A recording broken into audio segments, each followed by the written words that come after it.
আমরা ওই মাথা থেকে হাঁটতে হাঁটতে আসতেছি, দেখি লোকজন এজন্য আমরা পিটিয়া কি করেন মিয়া? আপনারা শেষ করে দিচ্ছেন তো মিয়া।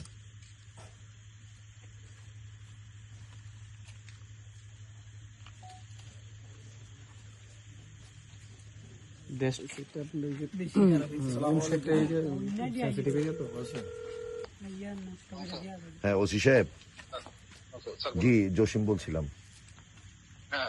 আমি আশাবাড়ি এক জায়গায় আসতে, এখন রাতে আমি ওই জায়গাতে এখন আছি। আমাদের এখানে দায়িত্বরত বিডিআর এর যে টহল বাহিনী আছে তাদের সাথে আমার এখানে কথা হচ্ছে, কিন্তু এক কর্নার ভিতরে 3টা মোটরসাইকেল, একটা মোটরসাইকেলের মধ্যে আপনার কি তাদের নাম্বার প্লেট নাই ওই গাড়িটাতে, আর 2টা এভাবে আমাদের এই এলাকার লোকজন ওই 3টাকে ওই জায়গায় আটকিয়ে রেখেছে। এবং আমাদের বিডিআর যে টহল বাহিনী আছে তারাও সেখানে যাচ্ছে। এগুলো এই রাতের বেলা 11টা বাজে 3টা সন্ধিয়ান রাস্তার উপরে 3টা হুন্ডা, এবং একদম বর্ডারের পাশে আশাবাড়িতে।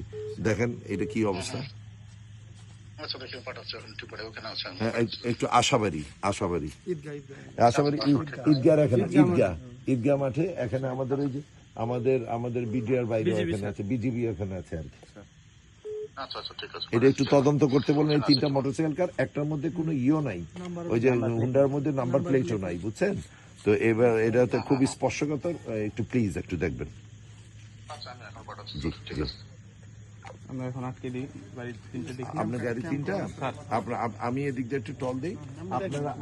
আপনারা মাথা রেখে 3টা গাড়ি এখানে আছে, ওসি সাহেব নিজে আসতেছে। থ্যাংক ইউ ভাইয়া, থ্যাংক ইউ ভাইয়া।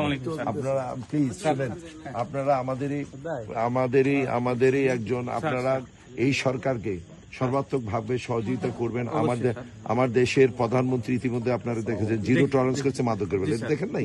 এই সমাজ আপনার ভাই আছে, আমার ভাই আছে, সব দেশ কিন্তু ধ্বংস হয়ে যাচ্ছে। তো সে আমার কোর্ডিয়ালি একটা রিকোয়েস্ট, আপনি ওই জায়গাতে এটা দেখেন, ওসি সাহেব লোক পাঠাচ্ছে সেখানে, আর আমি বাকিটা আমি সামনে আমি নিজেই দেখছি। ঠিক আছে, জি, আল্লাহ হাফেজ।